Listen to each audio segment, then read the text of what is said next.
Hi everyone, welcome back to my channel, or welcome if you're new here. For the video today, I wanted to bring you my first reading vlog.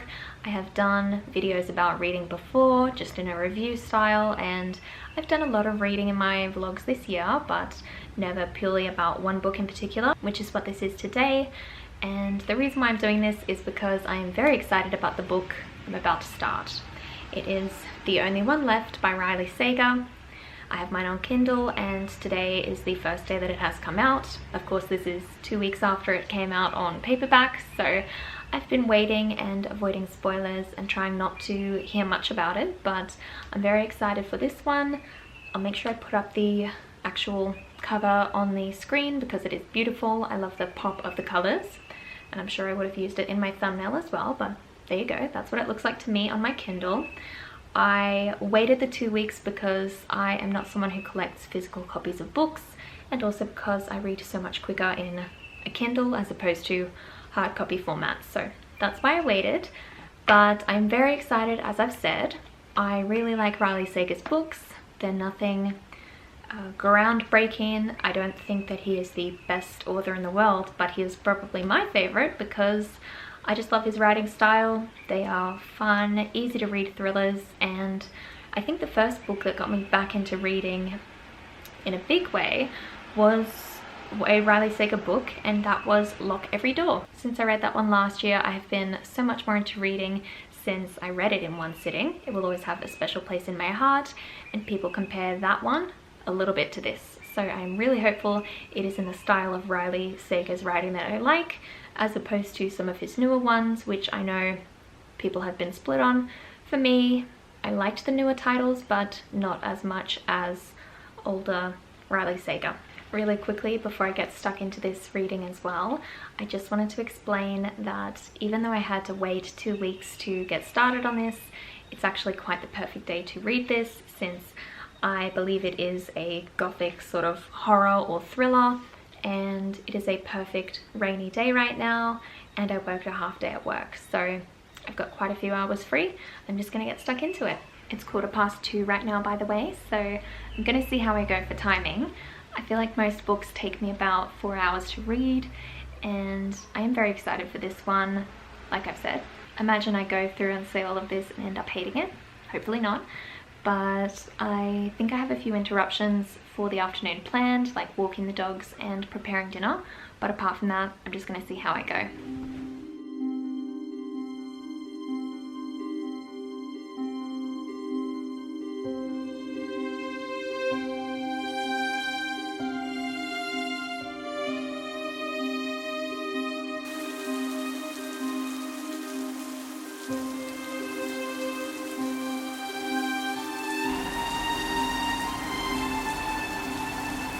Alright, I thought it was time for a bit of a change of scenery.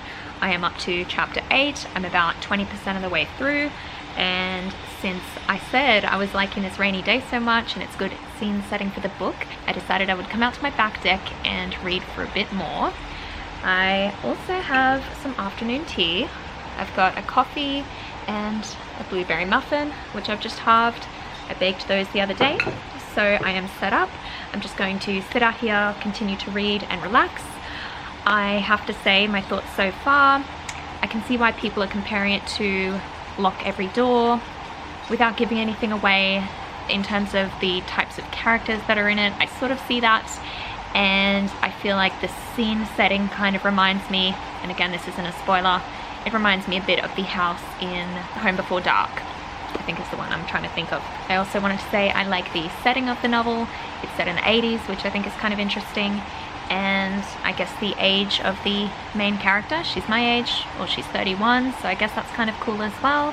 I feel like lately I've been reading a lot of books about people that are a fair bit older or a fair bit younger, not my same age, so that's something just a little bit interesting for me. And I think those are all of my thoughts so far. There is one sketchy character so far that I'm kind of suspicious of.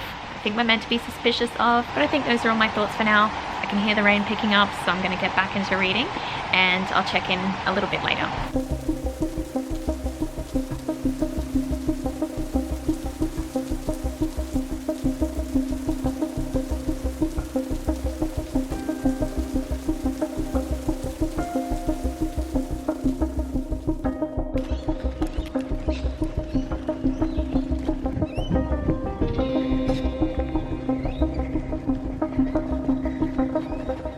Alright, it's a little while later since I last checked in, and I wanted to mention I have taken a break from reading to take the dogs on a walk just because there's a break in the rain, and I wanted to mention I am really loving it so far.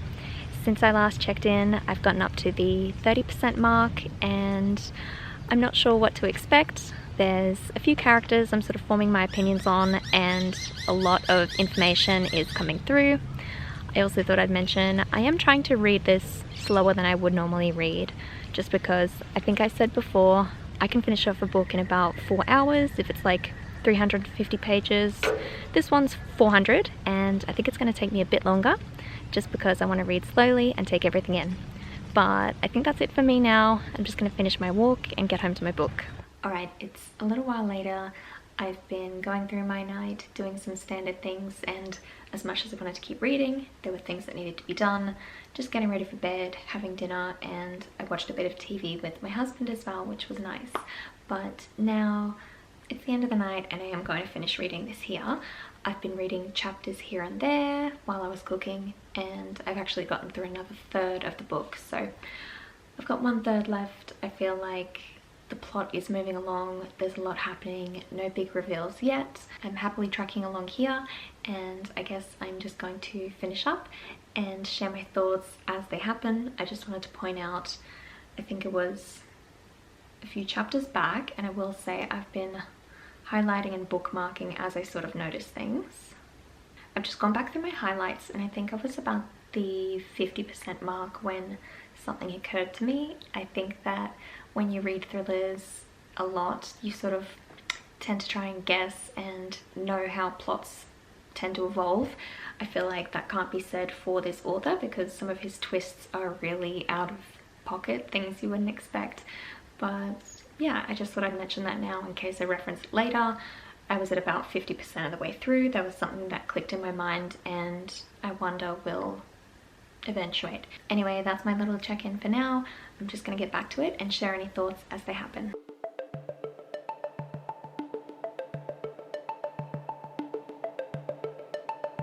Alright, I'm 80% of the way through. I've got an hour left. I did tell Brendan that I wouldn't be staying up to finish, but I'm gonna stay up to finish. I need to know what happens.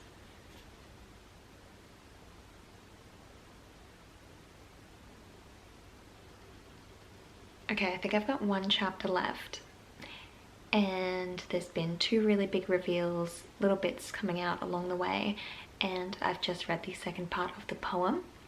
If you've read the book, you know what I'm talking about. I'm speechless.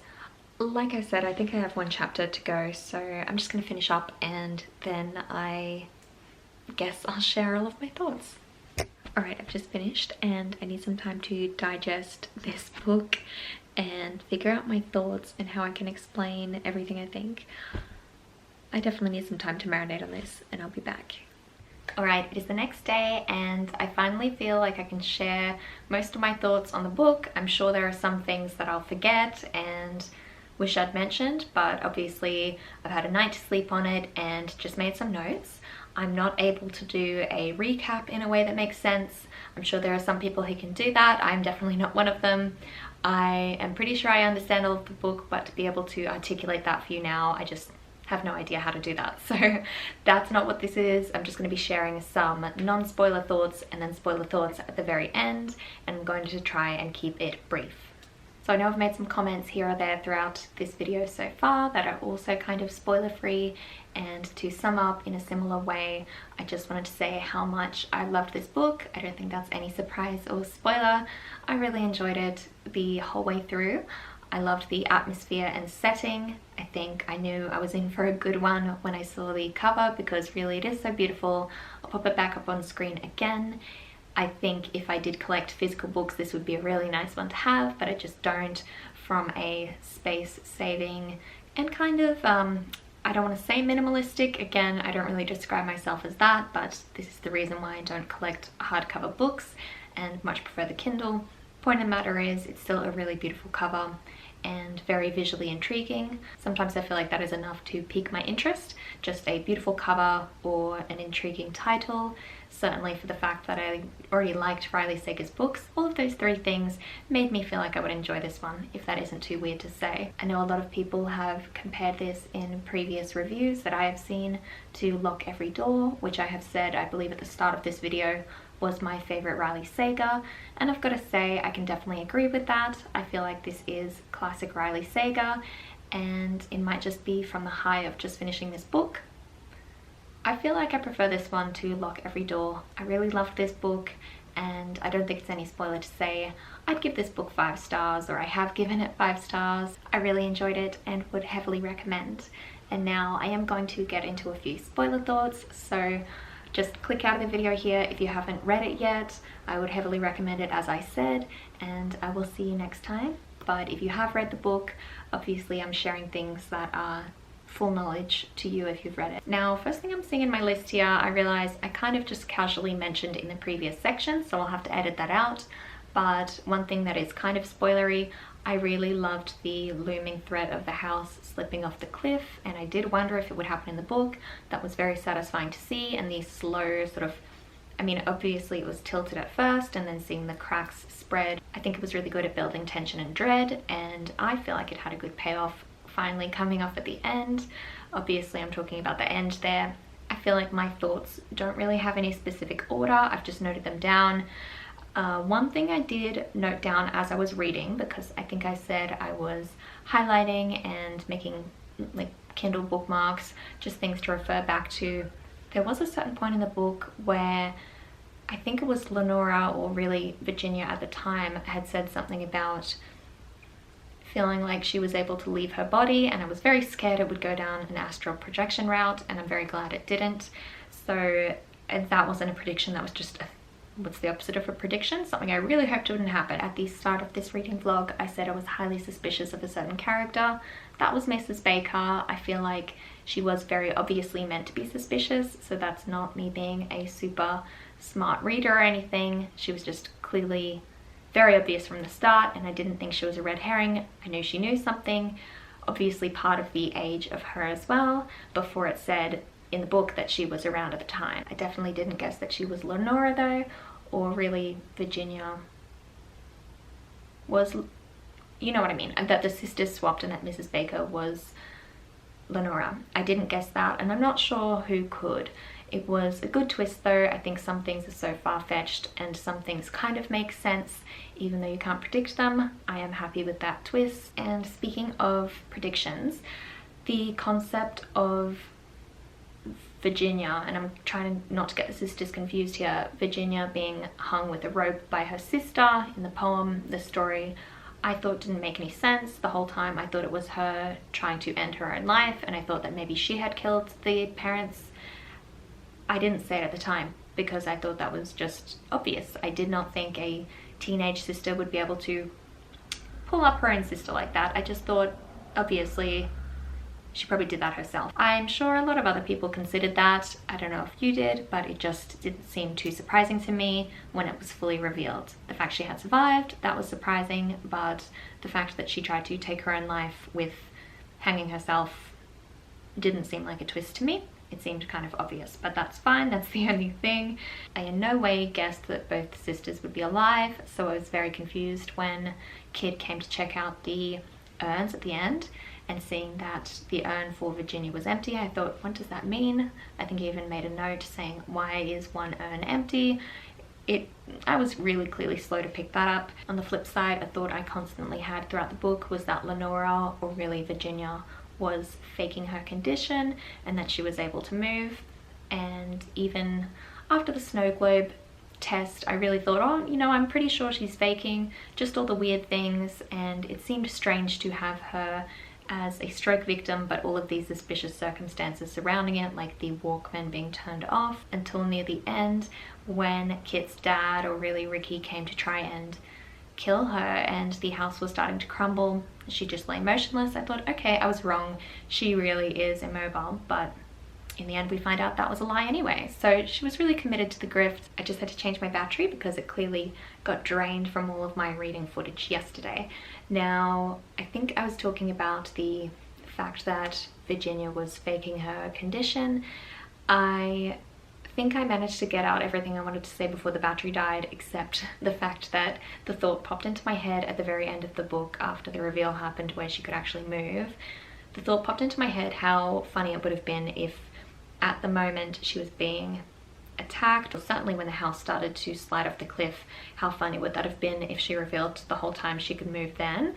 I don't know, maybe that's just me. I thought that was kind of a little bit funny to think of. I have a few more final thoughts as well, one of which is the fact that I was highly suspicious of the detective, Detective Vic. I think obviously he had it out for Kit, but apart from that, I thought for the fact that he was close in age to Kit's dad, he was probably a bit older, I really thought he would have been someone at the house as well. I know there was mention of the fact he worked there, and for some reason I was convinced he was Ricky or Ricardo at a certain point in the book before Ricardo's fate was actually explained. I really thought it would have been Detective Vic, and I don't have too many reasons why. In hindsight, I probably should have brought up some of my highlights throughout the book, but I was very suspicious of him and surprised to find out he was nobody. To finish up, I've got to say I definitely want to reread this, possibly in the near future, just to close all of the gaps in my mind. It was a little bit hard to wrap my brain around everything that was happening with the twists and reveals.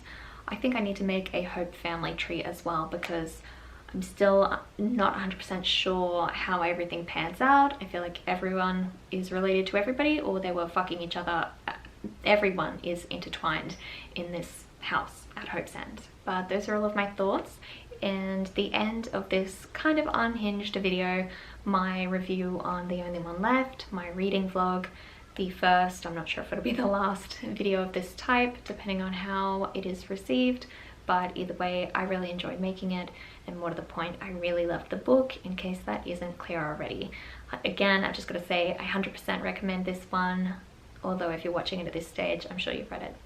If in that case you have, definitely leave me a comment down below telling me your thoughts, what your predictions were, if you're correct or incorrect on anything. I'd really love to know, because part of the fun in reading any sort of thriller mystery, especially Riley Sager's books, since he has all sorts of twists, part of the fun there is definitely trying to guess what is happening, whether you're right or wrong. I just love that part of it. But now with that, I will be leaving you here. Before I go, I just wanted to thank you so much for watching. I really hope you enjoyed this one. Please give me a thumbs up if you did, and subscribe if you haven't already. But like I said, I'm leaving you here, and hopefully I'll see you next time. Bye!